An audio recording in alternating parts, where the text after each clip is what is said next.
ঝড় বৃষ্টির পরের দিন বাড়িঘরদোরের অবস্থা তো হাল খারাপ। আর যদি মাটির উঠোন হয়, ওই পাতাগুলো তো মাটিতে মানে গিঁথে যায় আর একদম উঠতেই চায় না।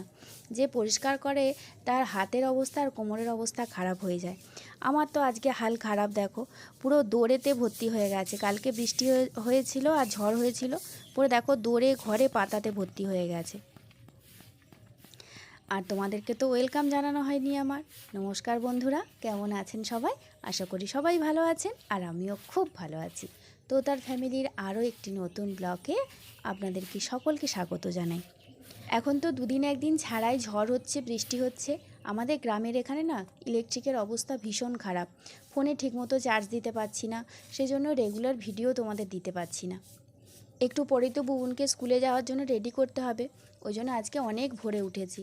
কারণ উঠোনটা ঝাড় দেওয়া থাকলে সকালবেলায় আমার যেন মনে হয় আমার একটা বড় কাজ সারা আছে। আর বেলা হয়ে গেলে না এই কাজটা করতে আমি আর এনার্জি পাই না। আর এই কাজটা করতে আজকে অনেক সময় যাবে, আমাকে অনেক পরিশ্রম করতে হবে। কারণ গতকাল রাত্রিরে তো ঝড় হয়েছিল, পুরো উঠোনটার অবস্থা খারাপ। দুদিন আগেই তো আমাদের এখানে কালী পুজো গেল দেখলে। আজকে আমার শ্বশুরবাড়িতে কালী পুজো, একদম আমার শ্বশুরবাড়ির সামনেই একটা রক্ষাকালী ঠাকুরের পুজো হয়, সেই পুজোটা আজকে।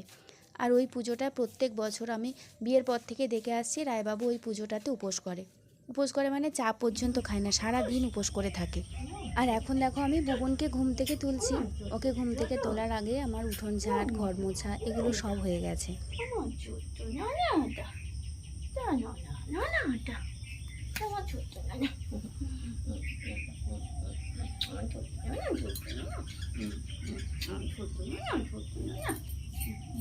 আর আমার বুবুনের তো প্রত্যেক দিনের মতন ঘুম আজকেও ছাড়তে চাইছে না।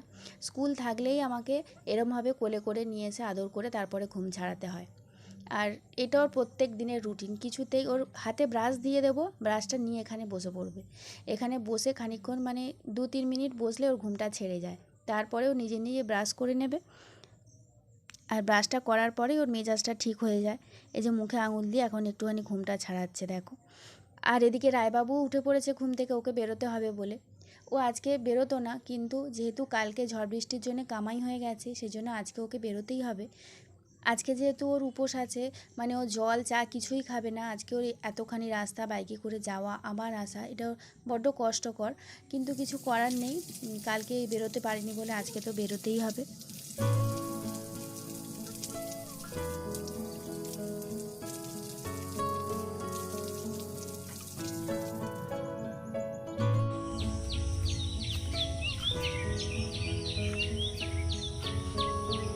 হাত ধরো, আমার হাতটা ধরো। আমার বুবুন স্কুলে যাওয়ার জন্য রেডি হয়ে গেছে, কিন্তু মুখেরতে ঠিক বুড়ো আঙুলটা দেওয়াই আছে। এই অভ্যেসটা না আমি কিছুতেই ছাড়াতে পারছি না। আর আমি জানি এটা অনেক খারাপ অভ্যেস, কিন্তু এর জন্য আমাকে বাড়িতে সবাই, বাইরে যেখানে যাই যারা দেখে তারাও বকাবকি করে। কিন্তু আমি অনেক চেষ্টা করছি, কিছুতেই এই অভ্যেসটা ছাড়াতে পারছি না। মানে সব সময় এই মুখে আঙুলটা থাকেই। বেশ কয়েকবার কালমেঘ পাতা, নিম পাতা এইসবগুলো বেটে ওই বুড়ো আঙুলটায় দিয়ে রেখেছি, কিন্তু সে যতক্ষণ থাকবে ততক্ষণ আর খায় না, তারপরে আবার মুখে ঠিক আঙুল দিয়ে দেয়। তারপরে ব্যান্ডেজ করে রেখে দিয়েছিলাম ওই আঙুলটা, সেও সেই একই, যতক্ষণ থাকে ততক্ষণ মুখে দেয় না, তারপরে আবার সেই একই ওর অভ্যেসটা আবার ফিরে আসে। ওই দেখো বুবুনের গাড়ি চলে এসেছে।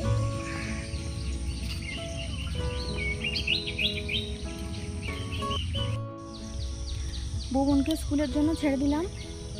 এবার রায়বাবুকে আজকে রেডি কিছু করে দিতে হবে না। ও টিফিনও নিয়ে যাবে না, জলও খাবে না, চাও খাবে না। আমাদের তো শ্বশুরবাড়ির ওখানে যে কালী পুজোটা হয়, সেই কালী পুজোটা আজকে হবে। আর ও প্রত্যেক বছর, আমি বিয়ের পর থেকে দেখে আসছি, ওই উপোস করে প্রত্যেক বছর। তো এবছরে উপোস করবে, ওই জন্য ও চা পর্যন্ত খায় না।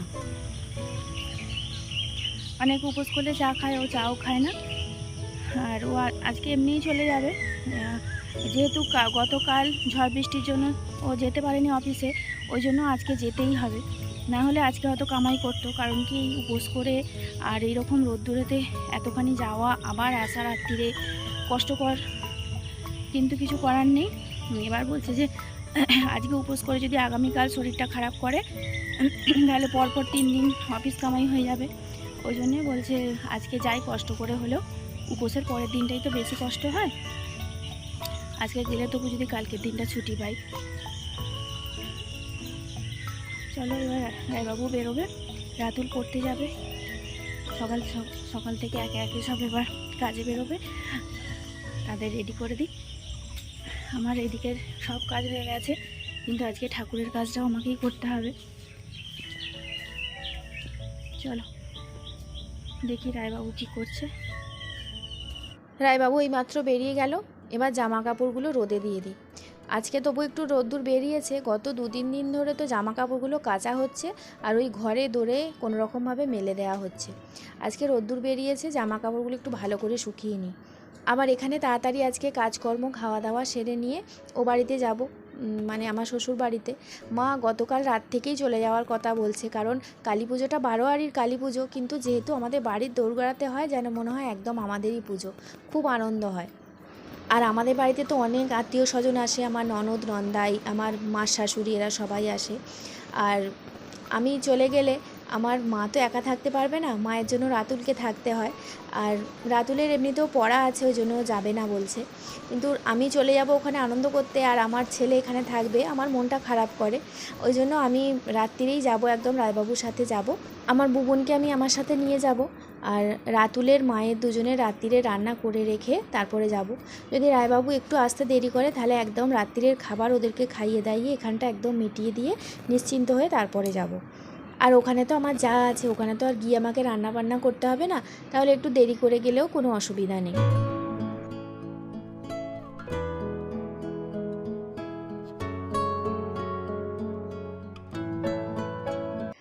আর আমাদের এখানে কালী পুজো হয়ে গেছে প্রায় 3-4 দিন হয়ে গেল, কিন্তু কালী পুজোর রেশ এখনও কাটেনি। আমাদের পাড়া থেকে একটা বৌদি আসে শুধু এই ঠাকুর বাসনগুলো মেজে দেওয়ার জন্য, কিন্তু এখনও তো কালী পুজো মাইক বাজছে, এখনও কালী পুজোর রেশ কাটেনি, সেজন্য এখন 3-4 দিন তার ছুটি। এমন কিছুই কাজ নয়, ঠাকুরের কাজ আমার করতে ভালোই লাগে, কিন্তু আমি যখন এখানে না থাকি, আমি তো মাঝে মাঝে রায়বাবুর ওখানে বা কোথাও যাই, তখন এই ঠাকুর বাসনগুলো মাজা তো একটা দায়িত্বের কাজ, প্রত্যেক দিনের কাজ, সেগুলো কে করবে, সেই জন্যই বৌদিকে রাখা হয়।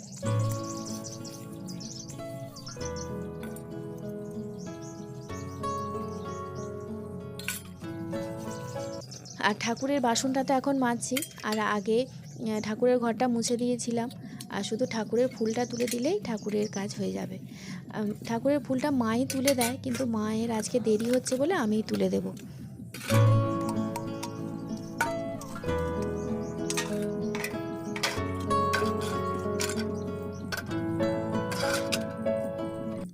আর দেখো, এই যে এই নাইটিটা আমাকে মা কিনে দিয়েছে কালী পুজোর দিন। এই যে 2-3 দিন আগে যে রক্ষা কালী পুজো গেল আমাদের এখানে, ওই দিনকে একজন বাড়িতে বিক্রি করতে এসেছিল, মা 2টো নাইটি আমাকে কিনে দিয়েছে, মাই পছন্দ করেছে রঙগুলো।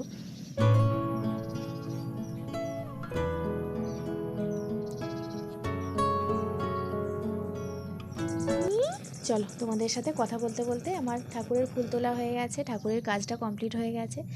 এবার যাই, সংসারের কি কাজ আছে দেখি। 3 দিন হয়ে গেল আমাদের কারেন্ট নেই, বলছি 3 দিন হয়ে গেল আমাদের কারেন্ট নেই।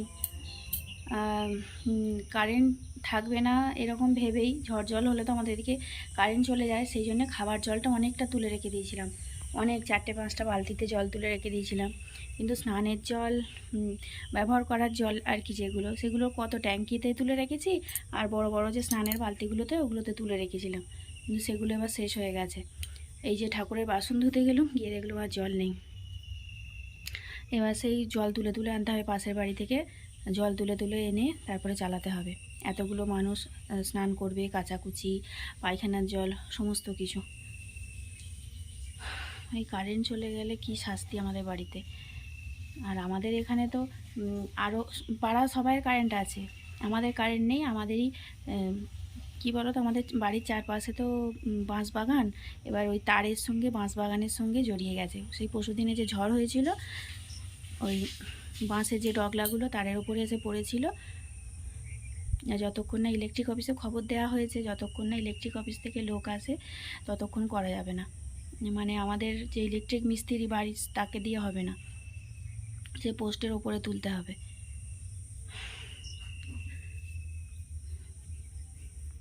কালকে শুধু কালকে না, 3 দিন 4 দিন ধরে তো পাখা চালিয়ে শুতে পারছি না। তবু পরশু দিনকে যেদিনকে বৃষ্টি হয় সেদিনকে ওয়েদারটা ঠান্ডা ছিল, কিন্তু কালকে প্রচণ্ড গরম হয়েছে। বিশেষ করে বাচ্চাগুলো তো ঘুমোতেই পারছে না, এমন অবস্থা।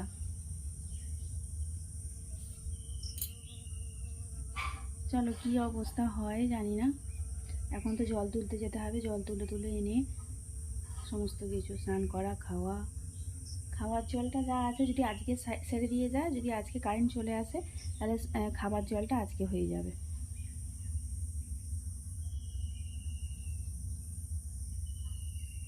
চলো কাজকর্ম সারতে থাকি।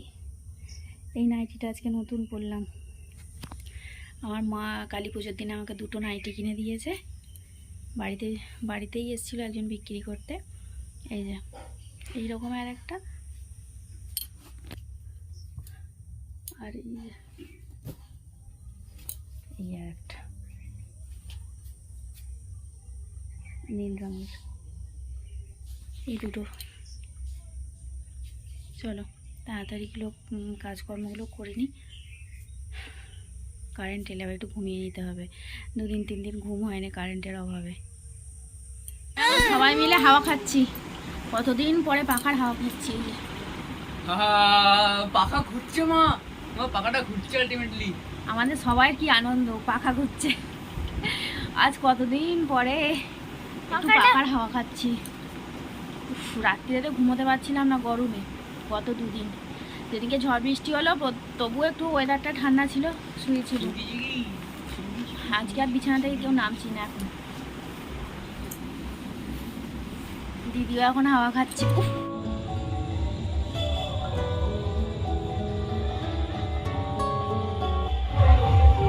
এই তো মা সাইডে গুলো চলে এসেছে। কোথায় গেল বলছিল দিদি ভাই এলে আমি যাবো, তোরা যা বাপ বেটাতে। মা চলো মাকে তো টেনে নিয়ে গেল। আর এখন প্রায় রাত্রির 8টা মতো বাজে। আমরা চলে এসেছি কালী পুজো বাড়িতে। রাতুলকে মাকে একবারে রাত্রির খাবার খাইয়ে দিয়ে তারপর এসেছি। আর এই যে দেখো আমার শাশুড়ি মা, নন্দাই সবাই এখানে দাঁড়িয়ে আছে। আর আমার রায়বাবুকে নিয়ে একটু চিন্তা ছিল যে হয়তো শরীর খারাপ করবে, কিন্তু না, ঠাকুরের আশীর্বাদে ভালোই আছে এখনো। কি করছিস তোরা দুজনে? বসো খেতে দেবে কাকিমা, খেতে দেবে, বসো।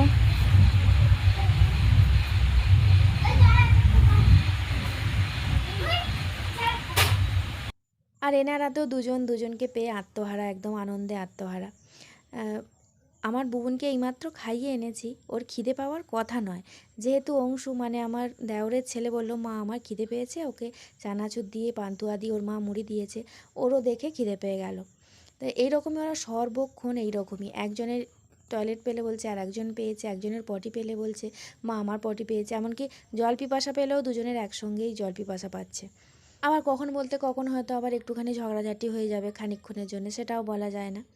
আর এখন ওদেরকে একটু টিফিন করিয়ে নিয়ে মা আমাদের 2 বউ 2 নাতিকে নিয়ে একটু মেলা ঘুরতে নিয়ে গেছে। অনেক বড় মেলা বসে। আর বাচ্চা দুটোর তো যা দেখছে তাই কিনতে ইচ্ছা করছে, যা খাবার জিনিস দেখছে তাই খেতে ইচ্ছা করছে। তা দুজনকে 2টো গিটার কিনে দিয়েছি। আর মা আমাদের 2 বউকে বললো কি কিনবে, কিন্তু এখানে সাজগোজের জিনিস দেখলেই পছন্দ হচ্ছে, কিন্তু দাম এত বেশি।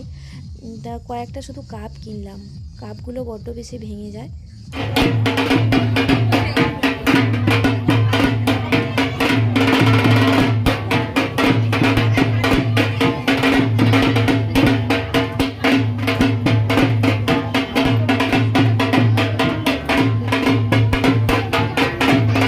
আর এখন ধুনো ফোঁড়া চলছে, একটু আগেই ডন্ডি হয়ে গেল, এরপরে পুষ্পাঞ্জলি হবে।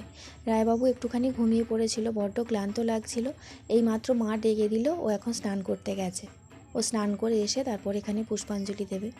এখন প্রায় রাত্রির অনেকটাই হয়েছে, 1:30টা মতো বাজে। মানে আমাদের রায়বাবু পুষ্পাঞ্জলি দেবে বলেই মা আমি সবাই জেগে বসে আছি। বলা যায় না যে কখন পুষ্পাঞ্জলি হয়ে যাবে আর বুঝতে পারবো না। রায়বাবুর পুষ্পাঞ্জলি হয়ে গেলে ওকে কিছু খেতে দিয়ে তারপরে ঘুমোতে যাব। সারা রাত্রি জাগার অভ্যেস তো নেই, সারা রাত্রি জাগলে প্রচণ্ড কষ্ট হয়। যদি পরের দিনকে শুয়ে বসে থাকতে পারি তাহলে অতটা কষ্ট হতো না, কিন্তু পরের দিন তো শুয়ে বসে থাকলে চলবে না।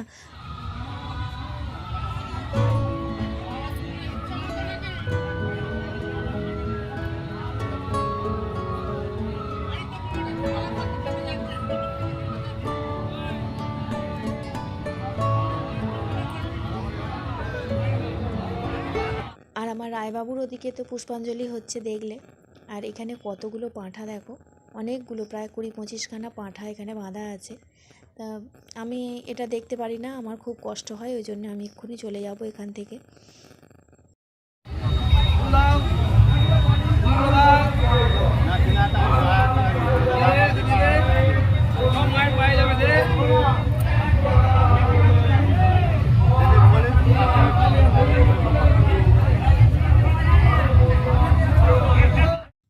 রায়বাবুর পুষ্পাঞ্জলি দেওয়া হয়ে গেছে, আর আমাদের বাড়ির পুজো তো মা সন্ধ্যাবেলাতে এসে দিয়ে গিয়েছিল। আর এখন রায়বাবুকে গিয়ে কিছু খেতে দিই। আজকে ভিডিওটাও তাহলে এখানেই শেষ করছি। সবাই সুস্থ থাকবে, ভালো থাকবে, আর যদি আমার ভিডিওটা ভালো লাগে তাহলে একটা লাইক দিয়ে যাবে। আজকের মতো টাটা, দেখা হচ্ছে পরবর্তী ব্লগ।